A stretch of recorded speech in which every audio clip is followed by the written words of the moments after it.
Thank you, thank you, thank you.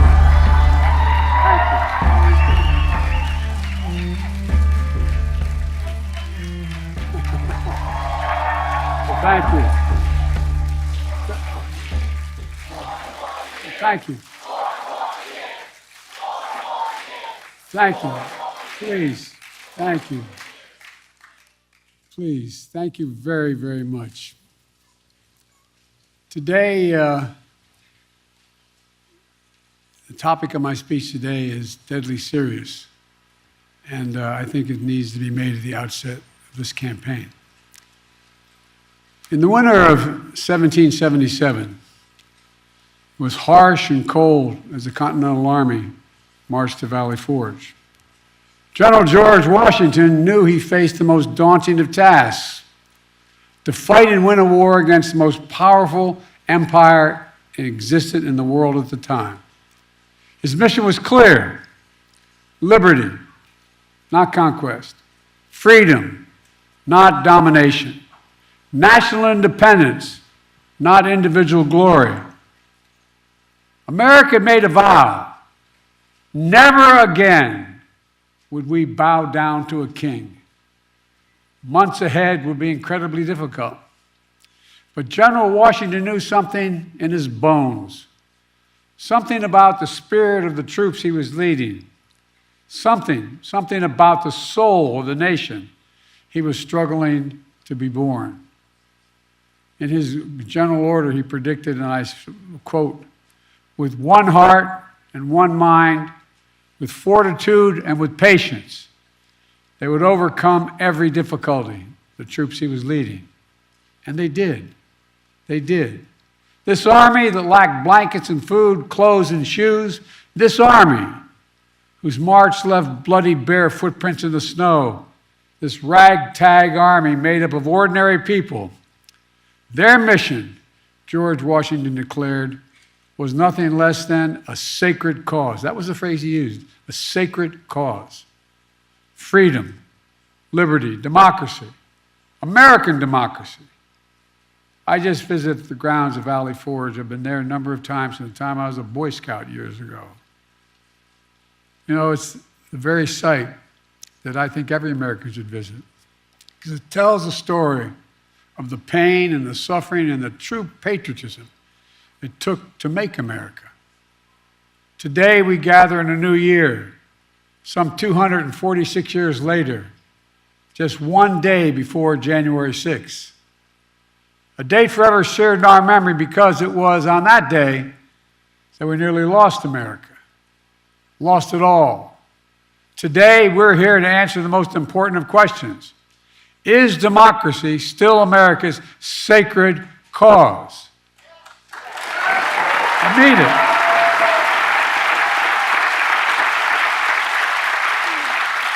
This is not rhetorical, academic, or hypothetical. Whether democracy is still America's sacred cause is the most urgent question of our time. And it's what the 2024 election is all about. The choice is clear. Donald Trump's campaign is about him, not America, not you. Donald Trump's campaign is obsessed with the past, not the future. He's willing to sacrifice our democracy, put himself in power. Our campaign is different. For me and Kamala, our campaign is about America. It's about you. It's about every age and background that occupy this country. It's about the future we're going to continue to build together. And our campaign is about preserving and strengthening our American democracy. 3 years ago tomorrow, we saw with our own eyes the violent mob storm the United States Capitol. It was almost in disbelief as you first turned on the television. For the first time in our history, insurrectionists had come to stop the peaceful transfer of power in America. First time. Smashing windows, shattering doors, attacking the police. Outside, gallows were erected as the MAGA crowd chanted, "Hang Mike Pence." Inside, they hunted for Speaker Pelosi. The House was chanting as they marched through and smashed windows, "Where's Nancy?" Over 140 police officers were injured. Jill and I attended the funeral of police officers who died as a result of the events of that day. Because of Donald Trump's lies, they died because these lies brought a mob to Washington. He promised it would be wild, and it was. He told the crowd to fight like hell, and all hell was unleashed. He promised he would right them, everything they did. He would be side by side with them. Then, as usual, he left the dirty work to others. He retreated to the White House. As America was attacked from within, Donald Trump watched on TV in a private small dining room off the Oval Office. The entire nation watched in horror. The whole world watched in disbelief. And Trump did nothing. Members of his staff, members of his family, Republican leaders who were under attack at that very moment pled with him. Act. Call off the mob. Imagine had he gone out and said, stop.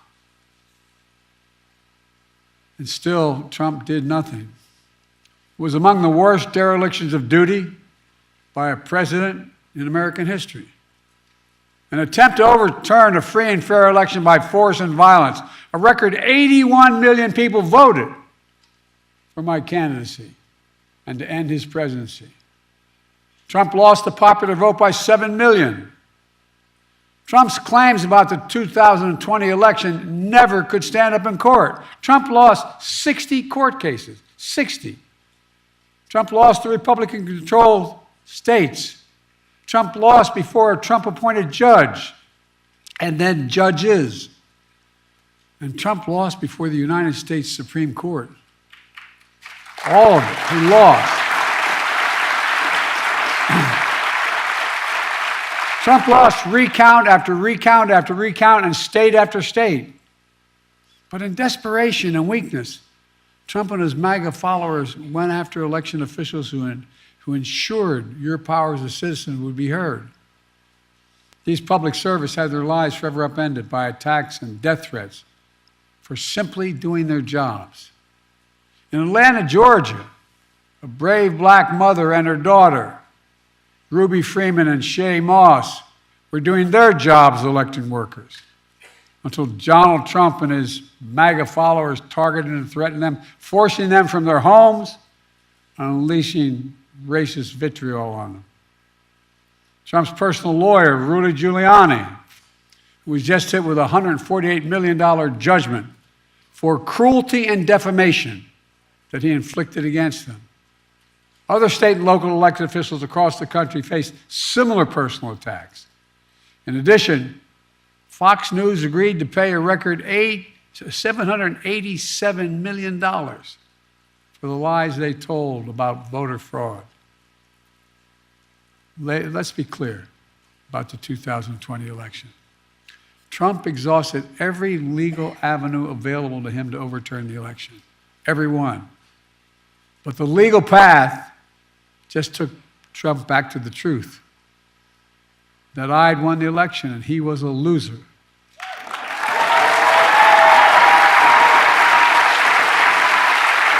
Well,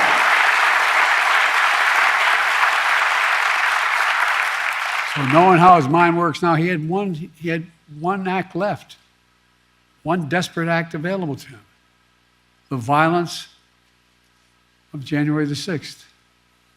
And since that day, more than 1,200 people have been charged for their assault on the Capitol. Nearly 900 of them have been convicted or pled guilty. Collectively, to date, they have been sentenced to more than 840 years in prison.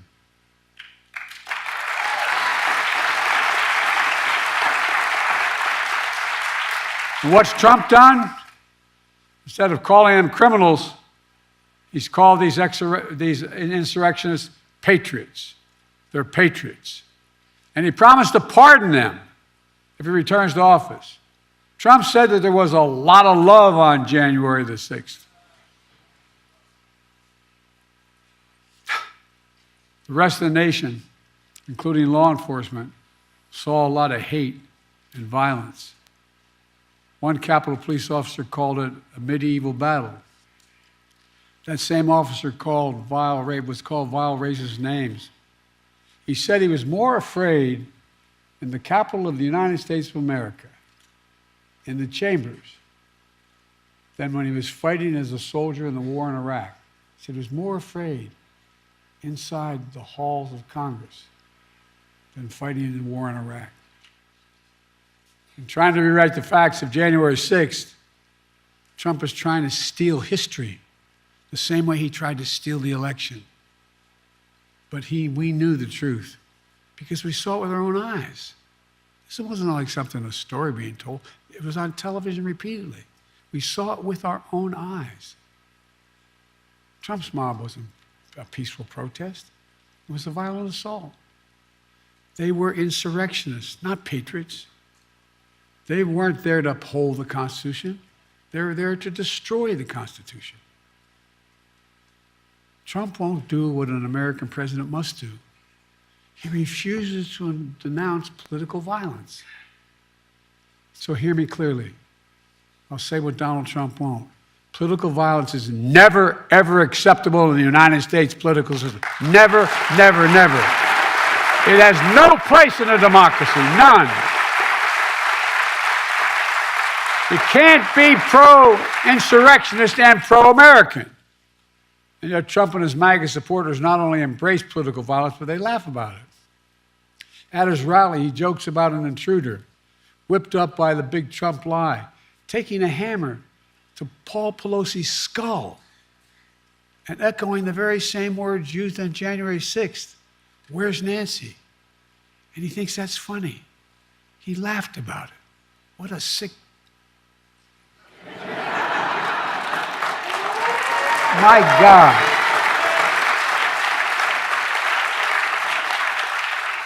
I think it's despicable, seriously. Not just for a president, for any person to say that. But to say it to the whole world listening. When I was overseas, anyway. Trump's assault on democracy isn't just part of his past. It's what he's promising for the future. He's being straightforward. He's not hiding the ball. His first rally for the 2024 campaign opened with a choir of January 6th insurrectionists singing from prison on a cell phone, while images of the January 6th riot played on a big screen behind him at his rally. Can you believe that? This is like something out of a fairy tale, a bad fairy tale. Trump began his 2024 campaign by glorifying the failed violent insurrection on our Capitol.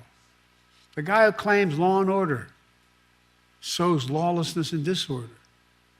Trump's not concerned about your future, I promise you. Trump is now promising a full-scale campaign of revenge and retribution, his words, for some years to come. They were his words, not mine. He went on to say he'd be a dictator on day one. I mean, if I were writing a book of fiction, and I said an American president said that, and not in jest. He called, and I quote, the termination, quote, this is a quote, the termination of all the rules, regulations, and articles, even those found in the U.S. Constitution, should be terminated if it fits his will. It's really kind of hard to believe. Even found in the Constitution, he could terminate? He's threatened the former chairman of the Joint Chiefs of Staff with the death penalty. Says he should be put to death because the chairman put his oath to the Constitution ahead of his personal loyalty to Trump.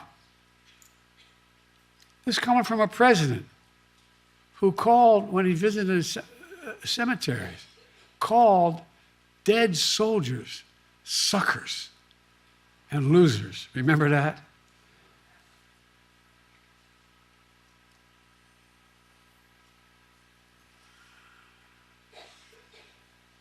Sometimes I'm really happy the Irish in me can't be seen. It was right around the time I was at Bo's grave, Tommy. How dare he? Who in God's name does he think he is? With former aides, Trump plans to invoke the Insurrection Act, which would allow him to deploy, which is not allowed to do in ordinary circumstances, allow him to deploy U.S. military forces on the streets of America. He said it. He calls those who oppose him vermin. He talks about the blood of America as being poisoned, echoing the same exact language used in Nazi Germany. He proudly posts on social media the words that best describe his 2024 campaign, quote, revenge, quote, power, and quote, dictatorship. There's no confusion about who Trump is, what he intends to do. I placed my hand on our family Bible, and I swore an oath on the very same steps of the Capitol, just 14 days after the attack on January the 6th. As I looked out over the capital city, whose streets were lined with National Guard to prevent another attack, I saw an American that had been pushed to the brink, America that had been pushed to the brink. But I felt enormous pride, not in winning, I felt enormous pride in America, because American democracy had been tested. American democracy had held together. And when Trump had seen weakness in our democracy and continued to talk about it, I saw strength, your strength. It's not hyperbole, your strength, your integrity, American strength and integrity. Ordinary citizens, state election officials, the American judicial system had put the Constitution first, and sometimes at their peril. At their peril. Because of them, because of you, the will of the people prevailed. Not the anger of the mob or the appetites of one man. When the attack on January 6th happened, there was no doubt about the truth. At the time, even Republican members of Congress and Fox News commentators publicly and privately condemned the attack. As one Republican senator said, Trump's behavior was embarrassing and humiliating for the country. But now that same senator and those same people have changed their tune. As time has gone on, politics, fear, money, all have intervened. And now these MAGA voices who know the truth about Trump on January 6th have abandoned the truth and abandoned the democracy. They made their choice. Now the rest of us, Democrats, independents, mainstream Republicans, we have to make our choice. I know mine, and I believe I know America's. We'll defend the truth, not give in to the big lie. We'll embrace the Constitution and the Declaration, not abandon it. We'll honor the sacred cause of democracy, not walk away from it. Today, I make this sacred pledge to you: the defense, protection, and preservation of American democracy will remain, as it has been, the central cause of my presidency.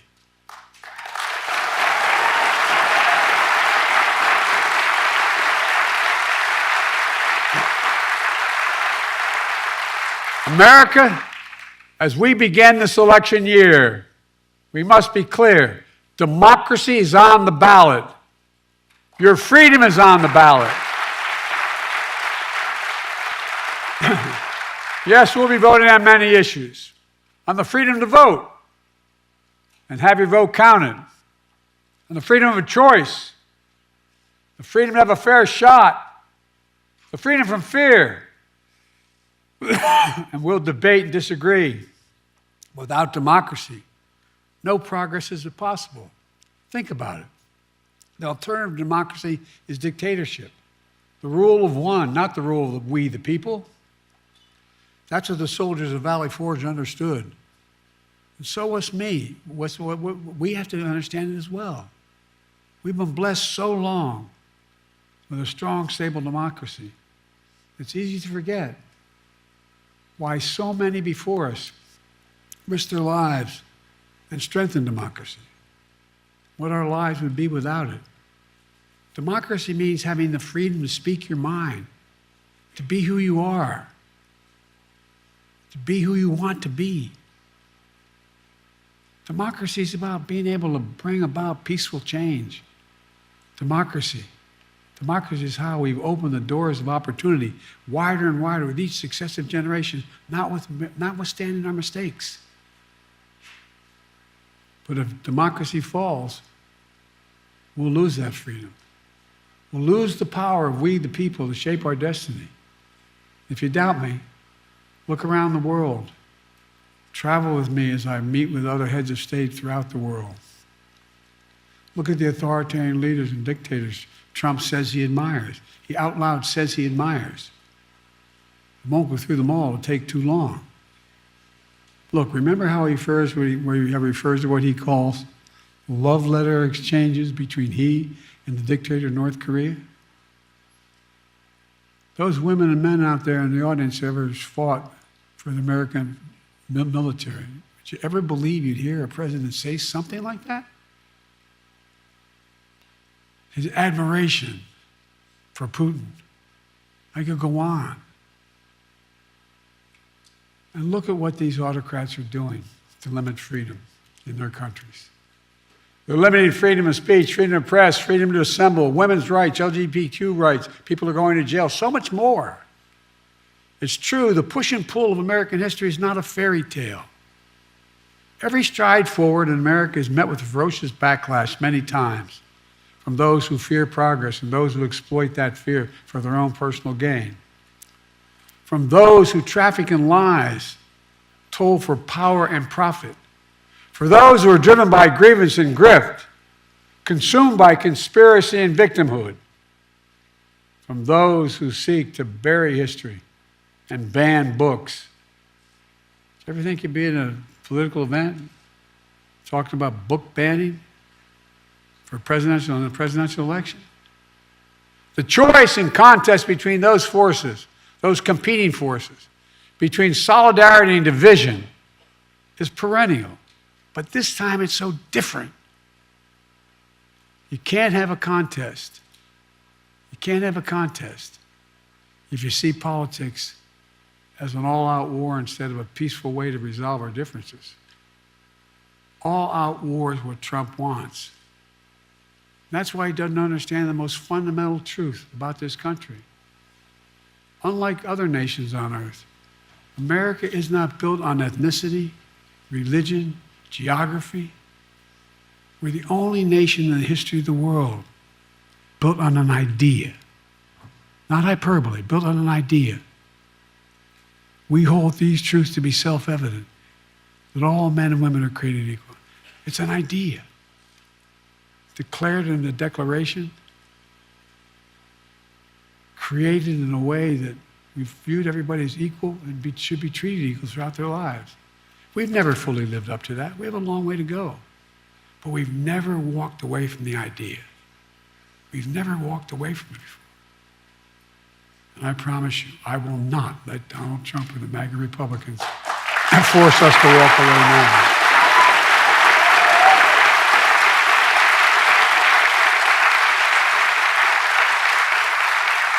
We're living in an era where a determined minority is doing everything in its power to try to destroy our democracy for their own agenda.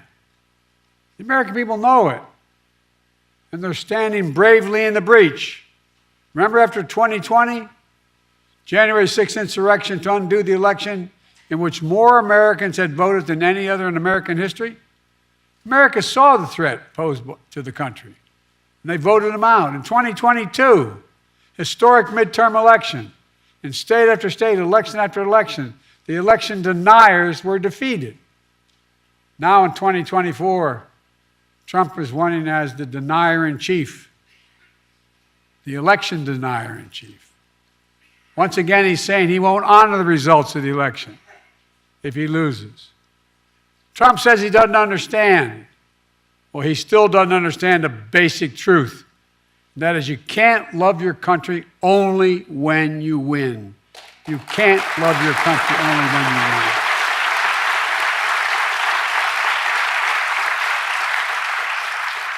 So I'll keep my commitment to be president for all of America, whether you voted for me or not. I've done it for the last 3 years, and I'll continue to do it. Together, we can keep proving that America is still a country that believes in decency, dignity, honesty, honor, truth. We still believe that no one, not even the president, is above the law. We still believe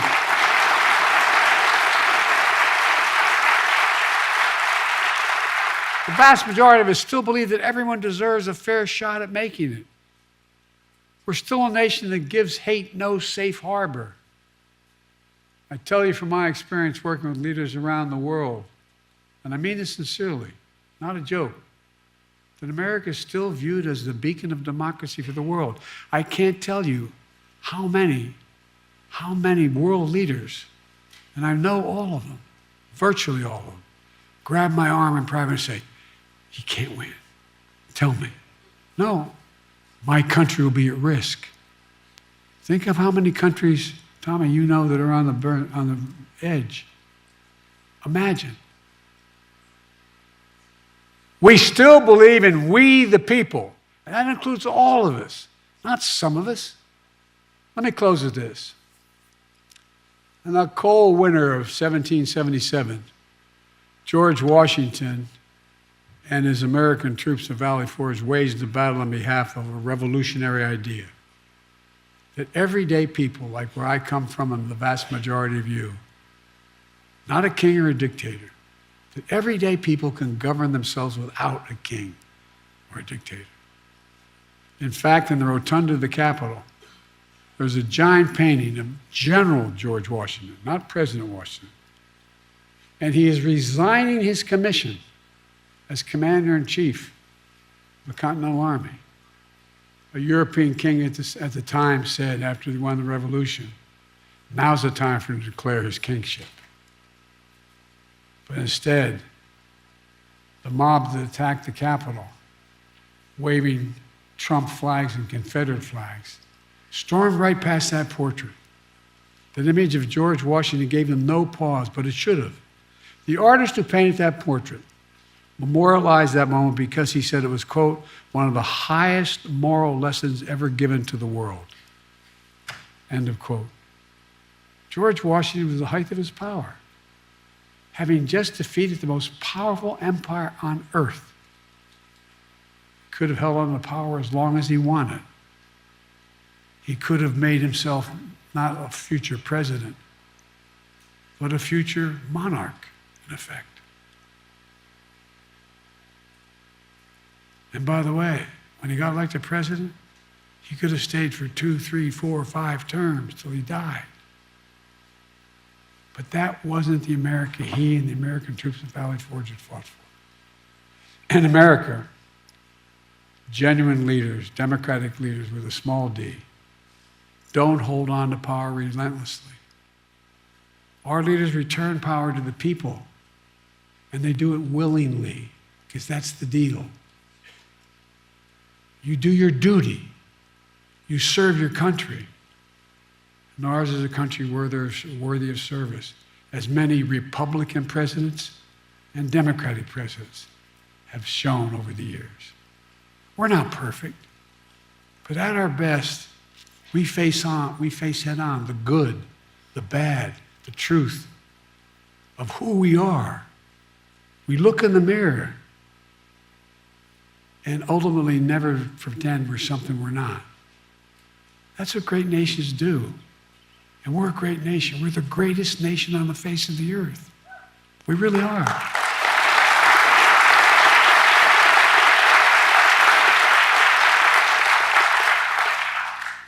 That's the America I see in our future. We get up. We carry on. We never bow. We never bend. We speak of possibilities not carnage. We're not weighed down by grievances. We don't foster fear. We don't walk around as victims. We take charge of our destiny. We get our job done with the help of the people we find in America, who find their place in a changing world and dream and build a future that not only they, but all people deserve a shot at. We don't believe, none of you believe America's failing. We know America's winning. That's American patriotism.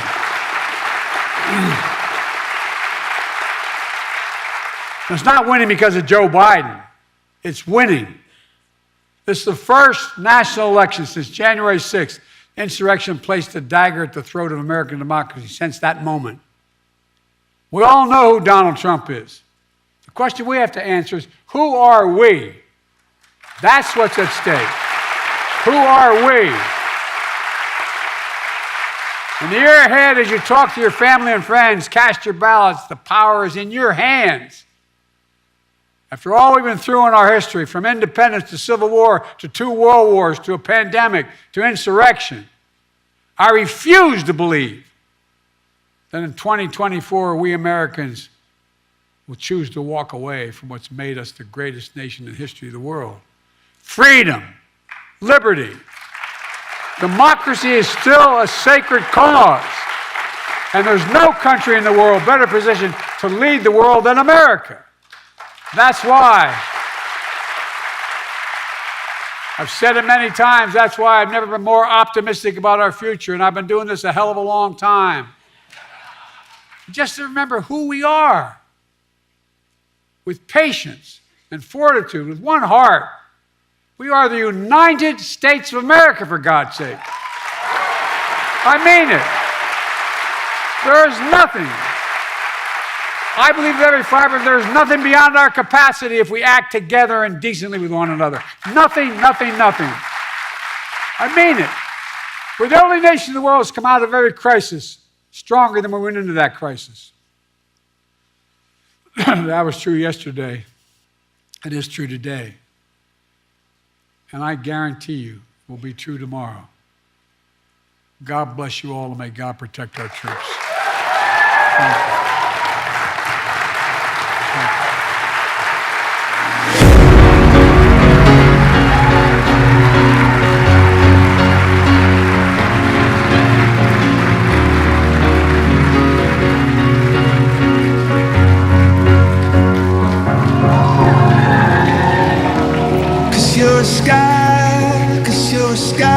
I understand power.